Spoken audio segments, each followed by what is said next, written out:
Subscribe to our channel by clicking the subscribe button. Click the bell button and enjoy the latest uploads from our channel. Timothy Stanley is a historian and columnist for Britain's Daily Telegraph. He is the author of Citizen Hollywood: How the Collaboration Between LA and DC Revolutionized American Politics. The opinions expressed in this commentary are his. We can now say we're entering the age of Trump.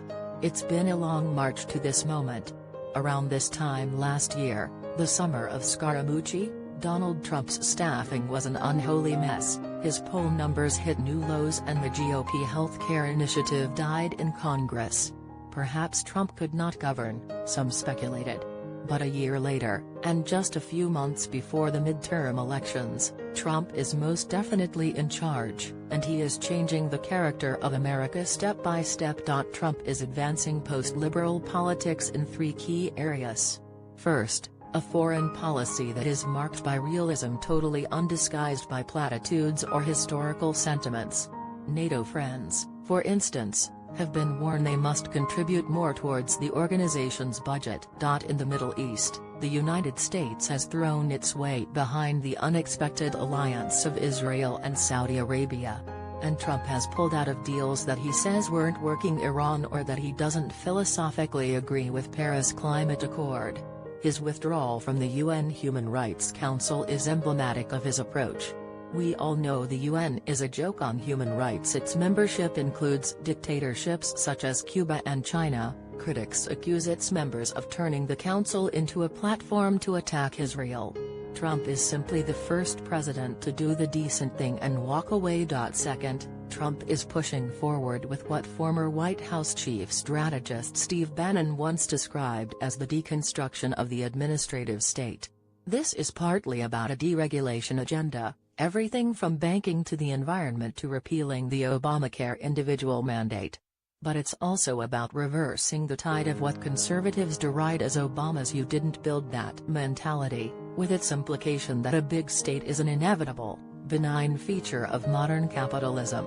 Trump, by contrast, is pushing corporate tax down from 35% to 21%, and the majority of tax filers will see a saving this year.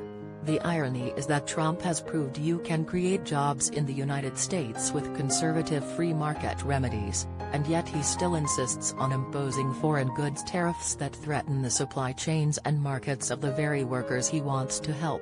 The age of Trump might be hyper-capitalist, but it's also nationalist and traditionalist.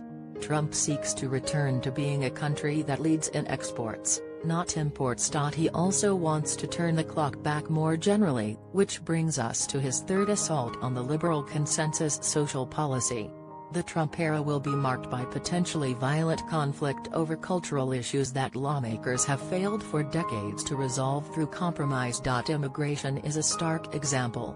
The administration's decision to separate families of migrants, many who are refugees seeking asylum, illegally crossing the border, has triggered a profound moral backlash that has led to protests, mass arrests and the occupation of immigration and customs enforcement facilities. Trump's supporters see fighting illegal immigration as a matter of enforcing the law. Growing numbers of those on the left regard it as an incremental step toward fascism. Conservatives say to liberals, "You never complained when Barack Obama did this sort of thing," but liberals can point out that Trump has applied policy in such an aggressive way that it tips this whole debate into a war over foundational values. And if you think that's bad, just wait until Donald Trump announces his Supreme Court nominee. The president is going to nominate a conservative who will presumably tilt the court against Roe v. Wade. The New York Times alleges that the Trump administration waged a quiet campaign to encourage Justice Anthony Kennedy to retire. It is widely reported that conservative groups, such as the Federalist Society, have been instrumental in deciding the list of replacements. And we know that Trump has remained loyal to those religious voters who backed him in spite of his dubious moral past. Here then is perhaps the most dramatic way in which Trump could change America, not just for the few years that he is president but for an entire generation, moving the energies of the judicial branch, not only through the Supreme Court but countless federal appointments, toward a more conservative interpretation of the law. My suspicion is that a future Trump-shaped Supreme Court will be more concerned with protecting religious freedom of expression than rolling back the legislation and judgments of the past 30 years. But the left, reasonably, will conclude it cannot.